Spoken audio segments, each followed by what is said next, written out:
Hello, and welcome to C-Suite Secrets. I'm your host, Heather Parsons. I'm a serial entrepreneur, fractional CFO, and a business strategist. I've spent several years juggling business, family life, and helping entrepreneurs scale, optimize cash flow, and build real financial success. On our show, we bring you real conversations with founders, executives, and operators about what actually moves the needle in your business. No fluff, no filler, just smart strategy, systems that work, and insights that you can put to use right away. Today, we have Michael Canzoneri on our show. Canz is a serial entrepreneur, co-founder and head of go-to-market at DataSQRL, where their mission is to help developers and organizations build with data and unlock the value that they're sitting on. In this episode, we'll dive into a little bit about what it's like at a Silicon Valley unicorn, including the importance of time to value for your clients and much more. Canz, welcome to the show.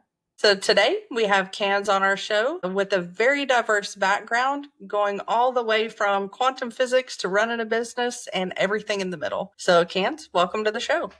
Thanks so much for having me. Great to be here. Glad to have you. So I would love to dive in a little bit and talk about your background and kind of how you went all the way through your career and becoming an entrepreneur. Yeah. So currently I am the co-founder of DataSQRL, which is a neural symbolic data platform, which sounds really complicated and academic. It actually That's isn't. a mouthful. Yeah, it is. The term neural symbolic actually just means the connective tissue between AI and data. And I've spent the vast majority of my career in data. So it makes a lot of sense. I started off as a Java developer, quickly transferred into data warehousing and business intelligence. I was doing really hands-on stuff, really in the weeds. From there, I decided to go a very different route and went into Gartner and being a management consultant / advisor for them. And for folks who don't know what Gartner is, tell us a little bit about that, because I've used Gartner a lot in my career, but not everybody's probably had the experience and what that entails. Very true. Yeah. When you say, I wonder how everyone else does this, what's the latest with this technology, and what are other companies like mine doing with this technology or these business processes and technical foundations? Gartner is the company, or one of the companies, that researches those types of things. So they know everything from what's the latest with a data center, what's the best programming languages, or I should say the most used programming languages, to pushing the boundaries in terms of, hey, where is neural symbolic data in terms of the AI hype cycle? Gotcha. And it's on there, by the way. So, but I was essentially the meat to the sandwich between the customer and the research. The research, an expert of experts. Yeah. So the researchers would put out something and say, hey, Heather, you're an accountant. This is the best accounting software for these purposes. And you would say, oh, that's great. How do I operationalize this? What does this really mean? It's really high level. Can you take it down to my level? And how does it implement? What should I be thinking of? Who should implement it? And so on and so forth. So I was that person who kind of provided those answers. So that's great. Yeah. And that's really crucial, like for businesses who are wondering, like, how do I implement something? I always looked for the magic quadrant, not that this is about Gartner by any stretch, but it's all about some tools and resources that you can use. And this is something that in the C-suite, as a Fortune 500 company, this is where a lot of folks go to look. And I think it's incredible that you have the experience coming from that to say, okay, this is what's going on in the industry, and how do I translate this for other businesses so that they can also use this information. Yeah, my role there was really interesting because what I would do, and I find that time in my life very fascinating, because I was so knowledgeable about technology, but specifically ERP, or enterprise resource planning. And it coincided with a time that digital transformation was really getting going and hot, and that I ended up being an advisor for, on average, $75 million projects. Wow. I thought it was funny because at the time I was basically not even about to turn 30, and I was in the C-suites of these major corporations that you interact with every day. And somebody was asking me, how do we do this? And so they were basically staking parts of their career in the company on doing that. And so my job was really fixing white hot dumpster fires. I love it. Yeah. That's a great job if you actually fix the dumpster fire. It's a really Yeah. bad job if the dumpster keeps burning. But having been through a couple of those ERP implementations in the $100+ million range, as somebody who was on the implementation side, I know how valuable it is to have that data piece correct moving through that process Yeah. and having the right people for the right job. Right. And what you find as you, and I can't even tell you how many I did. I could tell you some of the highlights, but I can't even tell you how many I did when I was there over my 4 or so year career at Gartner. It's really interesting the diversification of calamity. It's a very PC way of putting it. I like it. Thank you. I'm not always the most PC, but I like the way you put that. Thank you. Data really is all over the place, and you'd be shocked to find out how many companies close their books and report to Wall Street who are doing it in an Excel file through one person in the entire company. You'd be I shocked. believe that. Yeah. I totally believe that, though. Like, whenever I think about what I do as a CFO, that data and that close process is your life's blood. Yeah. Right? So you're making, if it's a $75 million project, this is implementation only. Yeah. This is not top line revenue we're talking about. Yeah. If one implementation is $75 million, think about the decisions that are being made based on that spreadsheet of data. It's incredible. Yeah. And you can't believe how many of those organizations have their own Heather who knows the entire process and no one else knows that process. And when Heather leaves or goes on vacation, again, calamity, like just the word of the day. Right. Well, and then it makes it for virtually impossible for somebody like me to go on vacation. You're Yeah. getting calls at the beach with your kids. That vacation never really happens Right. because you are such an integral part of the process and how Yeah. everything works and making sure the books get closed. I know during my tenure working at a big four company, I never scheduled vacation around Yeah. close time. You just don't do it, and that's an important piece of the puzzle, but it also shouldn't be something that stops your business cold, especially whenever we think about smaller businesses that are not in that huge ERP range. Yeah. Whenever you think about your close process and your books, that should be something that can run relatively simply without that level of insanity going on and the dumpster Yeah. fire really being hot. Yeah. And it's a lesson I really have taken to heart, especially running my own company. Right after that, I did my own little consulting firm, and it was great because, well, it was both good and bad. I had some interesting customers. I traveled all the time though. I was literally on planes 4 times a week, 50 weeks out of the year. So you learn a lot, and it's great because you answer to no one other than your customer or customers. And after a little while, I was just like, this is way too much travel. So I ended up saying to my wife, I was like, I kind of want the Silicon Valley experience.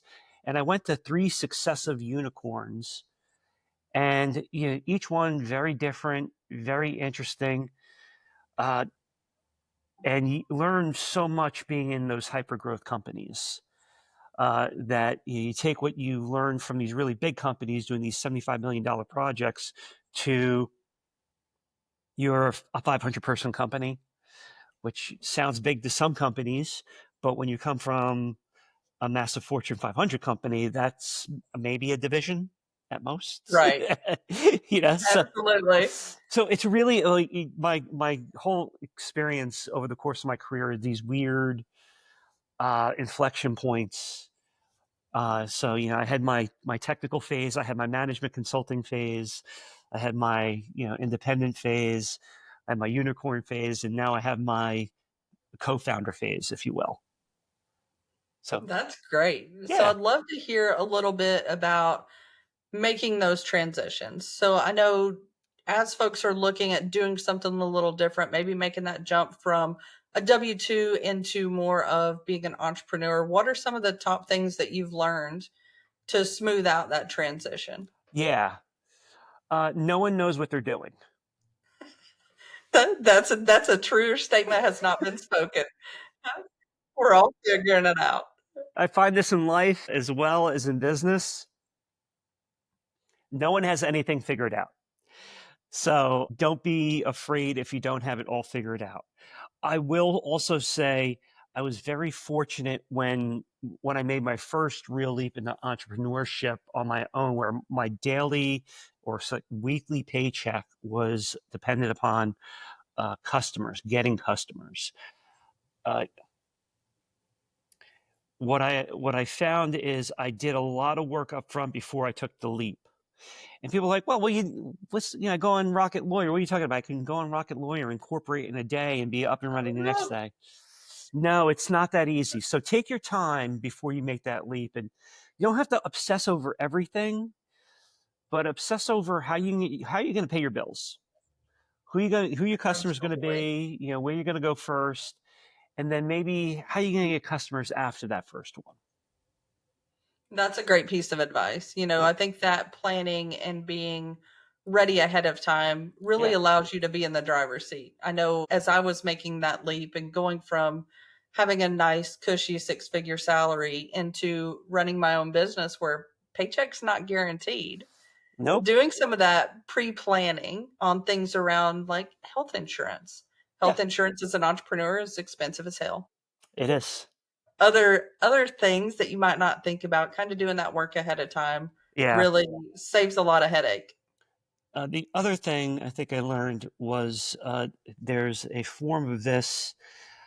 Um, the the lesson I adapted this from was uh, from the term "touch your enemy." Okay. Okay, Tell me more. the idea of touching your enemy is being very up close, so close you can touch them. As a matter of fact, in some of the indigenous tribes to America, you this was a rite of passage in many respects. Uh, I've adapted it to mean touch your customer. What you sit there and plan about and plan for isn't always going to work. And what you find, like True. you have this, it's kind of the same thing with research, right? You have this ivory tower thinking and planning of, hey, this is what works. And a lot of times it's much more cut down to the husk and like the most minute thing that actually works. And that's really important because if that thing works and you know it works, that's the thing you should build upon. That's some great advice. So Yeah. to say that maybe just a little bit differently, knowing what your customer wants is what really matters, Yeah. right? So what matters to me as an accountant may not matter to my fractional CFO clients. Right. They may be more focused on growing revenue than looking at the numbers, Mhm. so it's finding that balance so that you can offer a product that they really want and really fills a need in the market. Yeah. And it also comes back, I think, to being a great team player too. Because if you're a really good consultant, you become one of the team. And I know, thankfully, I've felt that way over the course of my career many times. Uh, and you, if what you're doing is good, it's of value. That means like you found the thing that moves the needle for your customer and for your team. So it's always really important to get down to what really matters for the customer, whatever it may be. It could be one little feature that you have in your software that you build, one little feature in terms of a deliverable that you have as as a consultant. Uh, a spreadsheet, as simple as that. It sounds silly. Sometimes the best thing you have is a spreadsheet that lists out what what you need to capture. As silly as it may sound, That's a it's all, great point as well. And really keeping it simple, because most people don't want an over-engineered process. So especially when it comes to, if I think about in the tech space and I think about in the finance space, most entrepreneurs don't have time to learn and build a new system. They want to yeah. know, okay, can I use the tools that I have today? How do I get this information? How do I Yeah, digest it as easily and as quickly as possible with the least amount of work? Because I've got enough to do. that itself is a foundational principle to data squirrel. It's just that you, people, and it's not just entrepreneurs. I think technical architects, accountants, it doesn't matter. You're typically inundated with so much. And let's be honest, sometimes it's just busy work, but it has to get Right? done, right? That you lose sight of sometimes, or you lose the time to look at and say, what do I need to learn to be more effective in the future? AI is a great example. Uh, that is, hey, there's this new tool coming out, generative AI. How do I use it? How do I use ChatGPT?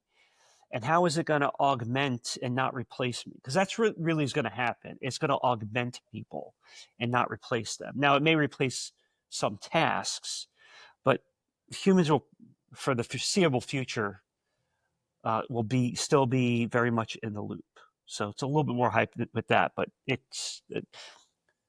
when you're inundated so much, you really need to know, hey, what do I need to learn? So to your point, uh, entrepreneurs can't spend all this time learning all these things. They have to kind of get it and move on.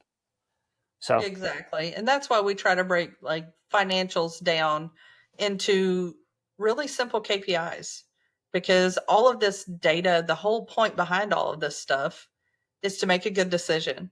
It's to run your business efficiently. It's really more about the end product than what myself as an advisor or, a consultant, it's not necessarily what matters to me. It's the end game for the client and making them successful, because that's the real goal. yeah, that's exactly it. And you kind of see that play out again and again and again. And the term customer, I use it sometimes loosely. Sometimes the customer is an internal team member. Sometimes it's a vendor that you're trying to work with to get them moving you in the right direction. So absolutely, it's kind of one of those interesting um, perspectives. I think you have to have when you're an entrepreneur, or even if you're in a Fortune 500 company. Absolutely, because we're all interconnected at the end of the day, and one person's success and having that more of an abundance mindset. So we're not competing with each other. We're really trying to grow together and raise the water to raise all the ships at the same time. So couldn't agree with you more. One of the things you talked about is working for those unicorn companies in Silicon Valley. I'd Yeah, like to dive into that a little bit and talk about, what do you consider a unicorn company and where yeah, do they go, and a little bit more about that. yeah. So the term unicorn really has to do with companies that are valued, startup companies that are valued at $1 billion or more. Ooh, okay. And And you've done that. You've found 3 of those unicorns. I've been a part of 3 different unicorns. Yeah. 2 at a very early stage, my last one at a later stage. And it they come in all different shapes and sizes. The insanity is what is the common thread between them. Huh, Uh, okay. uh, they're all they're all kind of crazier in their own way, and it's almost like being a part of a dysfunctional family. Uh, if you haven't been part of one, you're very lucky. I know like 95% of my friends are or have been, but it really Right. is. It's something that has to be experienced. Uh, so being part of a unicorn is it's the difference between being an explorer versus being a settler. Okay. Okay, at a Fortune 500 company, you're coming in as a CFO. You typically don't have to set things up. Things are pretty Right. much set up, right? Or an established company, like let's $100 million or more, even like it's a small company that's been in existence for several years. The difference with a unicorn is you're doing whatever's in front of you as best as you can, and is it always going to be the best work product? No, it's not. Right. Are you So it's going to? essentially you're flying the plane, putting gas in it, and putting the tail on at the same time with a startup, especially a Yes, unicorn. and having people parachute in and out of the plane at the same time and catching Okay. them. That's a lot going on. Yeah, there's so much going on, and as those companies grow, someone will eventually come in and they'll say, well, why do you do that way? And like, well, I don't have hair because it was on fire all the time. That's why. There you go. Well, I think you get to a great point though. So eventually you bring the people in to do the task that needs to be done, Right. right? But it may be one of the things that I've experienced as an entrepreneur in multiple different companies is you have this rapid spurt of growth, even if you're not a unicorn company. And then you've got to kind of come back in and back up and say, okay, did I document some of these processes? Do I have a little bit of a system in place? If Miss Susie leaves, am I screwed? Or do I have somebody else that can step in and fill that role? What would their time to being efficient and successful in that job look like? It's going back and cleaning some of that up. But I love what you're saying about the unicorn, and I love the dysfunctional family analogy. I think Yeah. that's great. Yeah. And one thing I always say, if you don't have a dysfunctional family member, it's probably you. It probably is So, you. Yeah. yeah. Yeah. Uh, So, but on it's the very true. Yeah. And it's funny because now the difference between being a member of one of those teams and having just to tackle whatever's in front of you, whether it's getting a deal closed, which was typically what I spent the vast majority of my time on, is closing deals and helping my team members close deals, versus what I do now. It's that end, thinking of, okay, I'm going to close this deal. How do I make it easier next time? How do I make it scalable next time? I could see an issue upcoming. How can I get in front of it and make it easier without having to work insane hours? So I'm constantly thinking about the systems that need to be put in place and the scale that it will add, and what tools can I use to do that, and are they worth the money to use those tools, or can I just write one of my own, and so on. So the shift from being a part of a unicorn to hopefully being the founder of a unicorn is very different in that And I respect. like what you're saying there about streamlining processes and making things easier. I think that's one of the things that makes a great entrepreneur. A little bit of it is you're never satisfied. You know, Owner's critic, the, yeah. yeah, there is good enough and things have to move forward, but you're always kind of messing with it. You're tweaking something. Hey, what if I mark it a Oh little yeah, different here? What if I do this different there? And that's where I think one of the things I've talked a lot about here lately is bringing in an advisory board of folks to help you, not necessarily building out a true board of directors, but having people around you, somebody like you who knows what needs to get done next. How do you yeah, do that? So I'd love your yeah, take on that as well. yeah. And that's a place where I've always it kind of struggled as well, because and I think it's fatigue, really. You're knocking down all these things, and there's a point in a day, or you knock down so many things, you get to the end, like the end of some of those things, you're like, okay, what do I do next? And you're kind of like paralyzed almost, that maybe I should take another shot at that spreadsheet, or maybe I should look at this other area.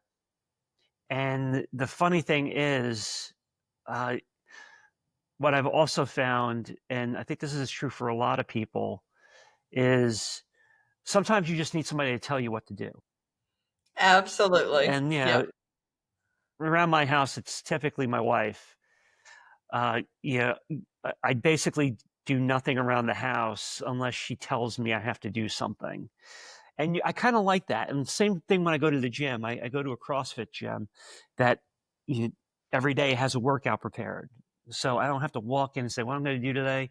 No, I walk in and someone tells me, oh, you got to go lift that, or you got to go clean that. Like, I kind of like that sometimes. So that's Right. the value of board of advisors. They come in, and I've done this as well, where I'm on the advisory board and of a company, and I kind of help another AI startup with this as well. And they'll be kind of knocking out, executing, and I'm like, okay, what's next? And it's just kind of asking that question of them, and they're like, I don't know.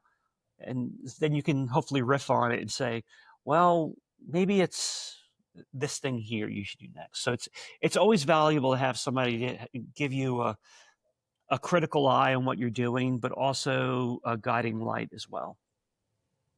That is a great perspective, and I think decision fatigue, whether you're in corporate America or you're an entrepreneur, is a very real thing. Yeah. So coming in, and that's one of the things that we really like doing with our clients as well.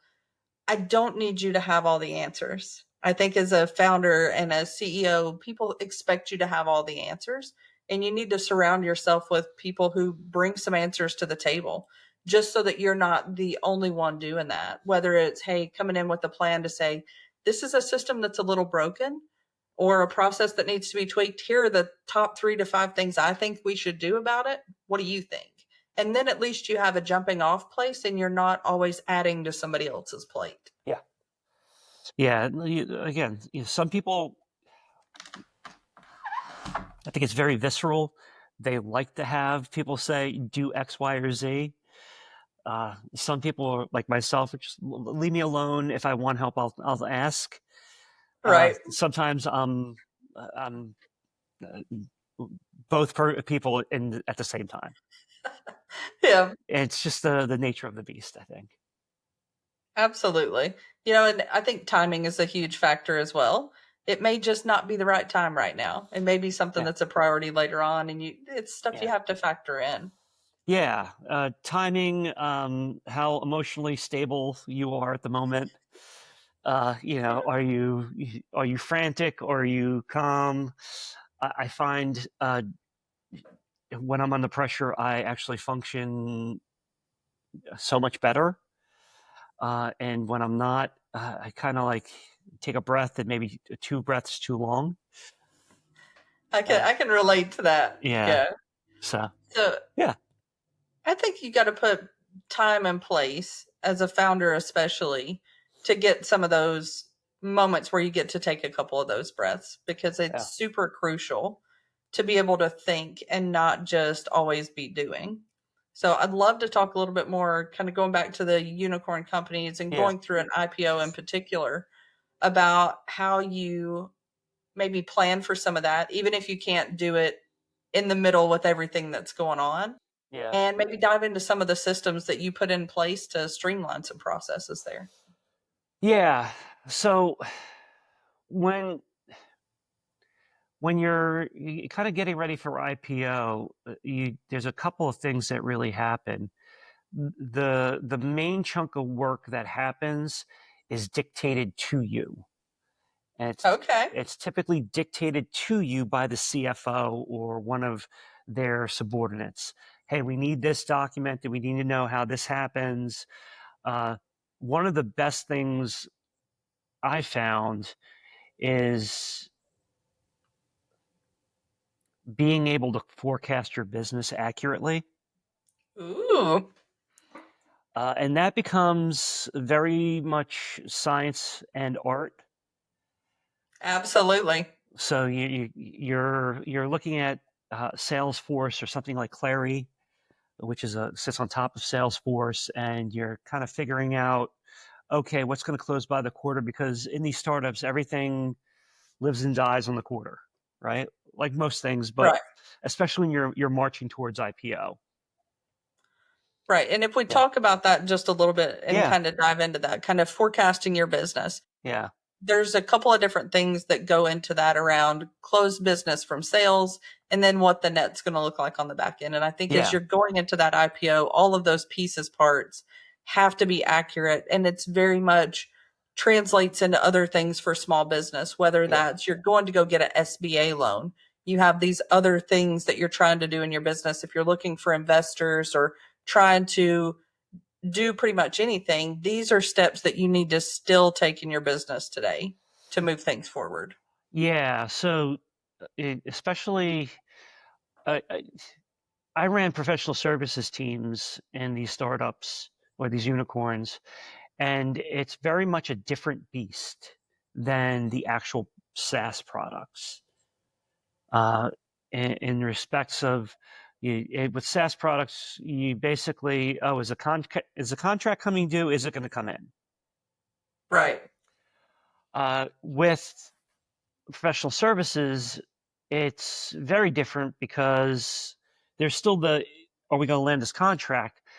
But there's also the idea, the billings. So there's the sale The itself, deliverables. Yep. but then there is, oh, what did I deliver?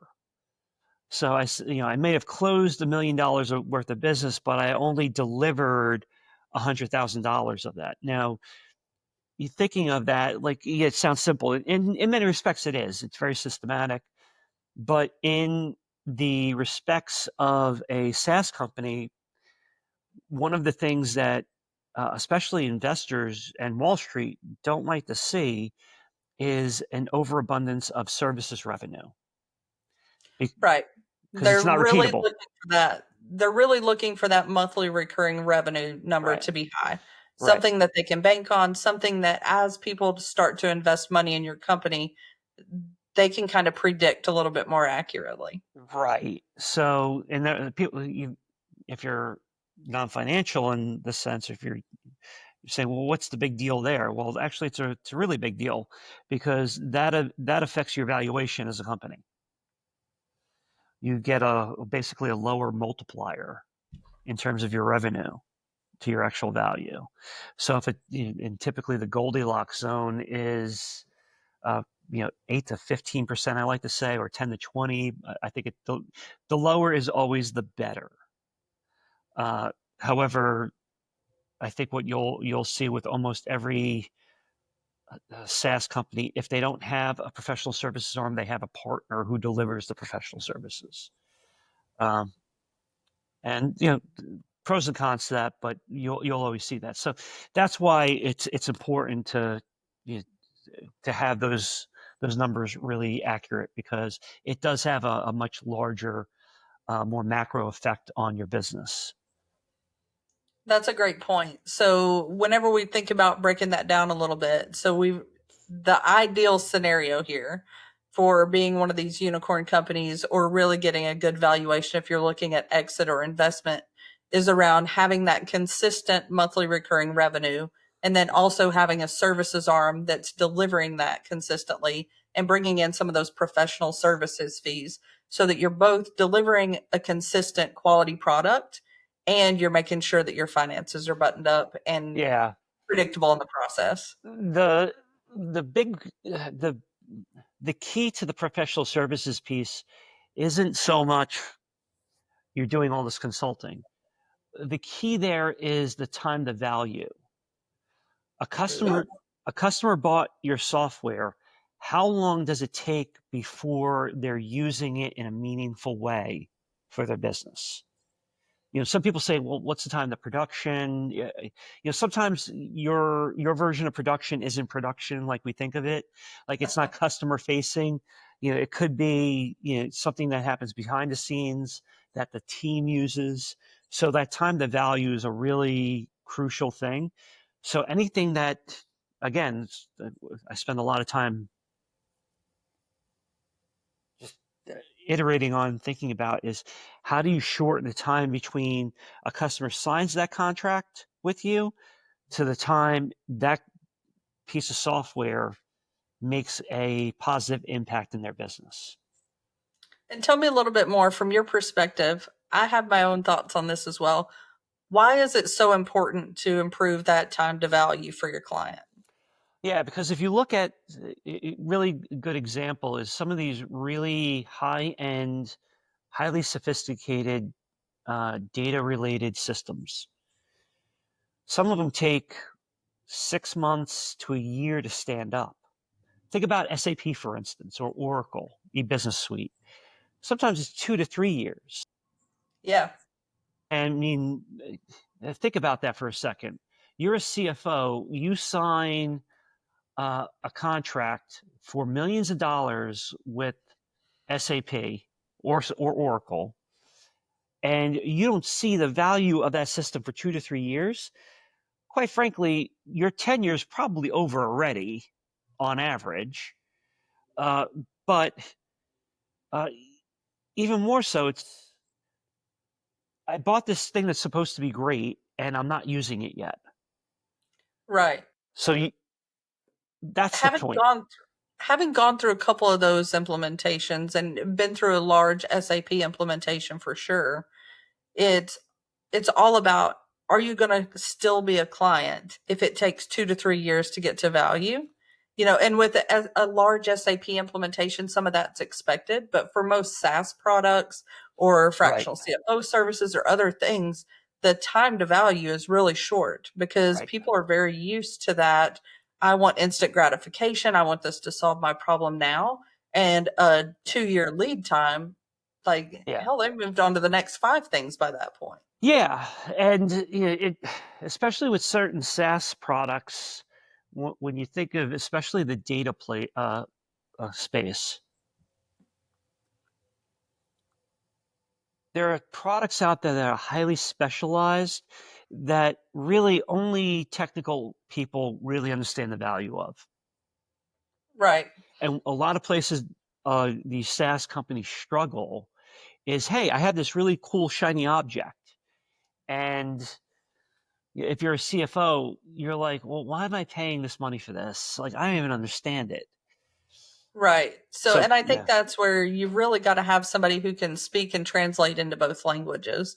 I was really fortunate to work with a lady who taught me how to do some of that because you really need to say, okay, like I worked on hardware for a long time.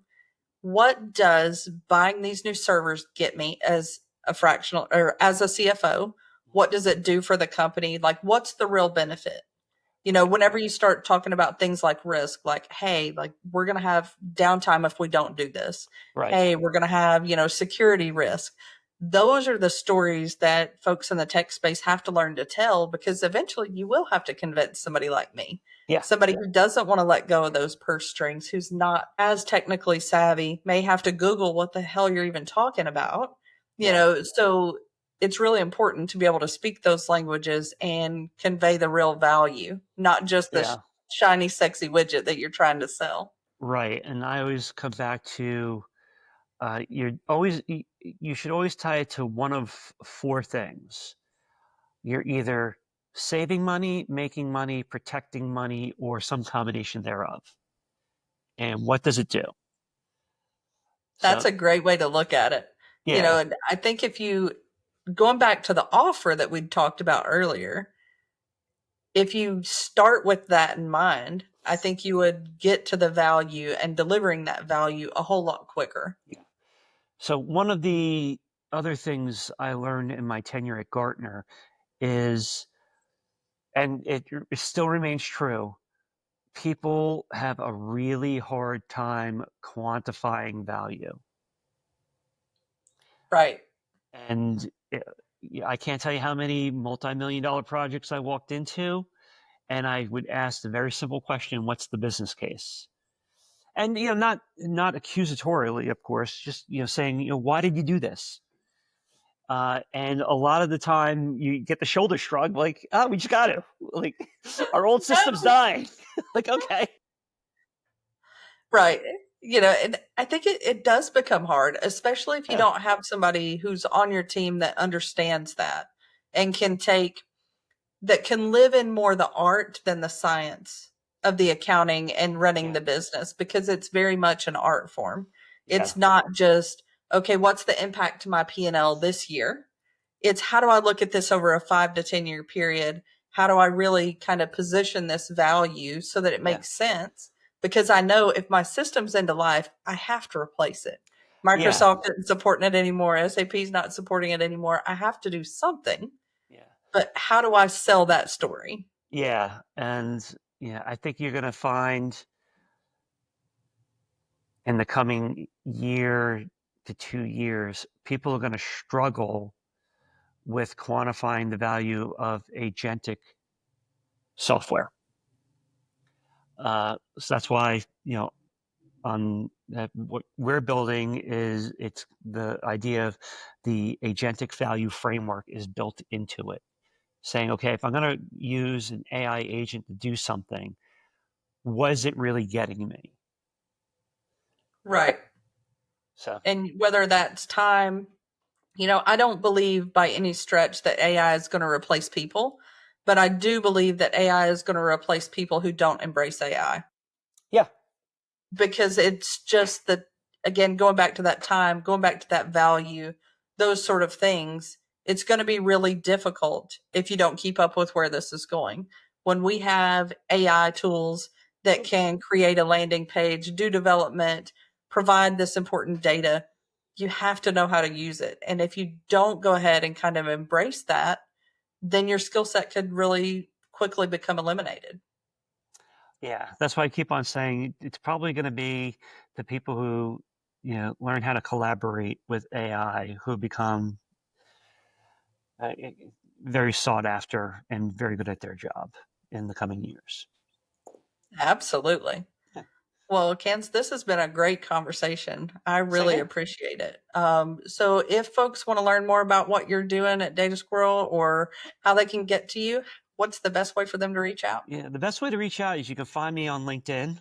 There's only a few Michael Canzoneris in the world. There's, I think, four of us. Oh, nice. One's a general in the U.S. Army. Another one's a software engineer, like me, and another one's a lawyer. Uh, so you can find me on LinkedIn, but you could also go to datasqrl.com, and that's how you find us. Wonderful. Well, I have found tremendous value in our conversation today. I think it's been great. And if you have found the same, it would mean the world to me if you would hit that like and follow button. And until next time, keep growing. And remember, you don't have to do this alone. Thanks so much. Thank you.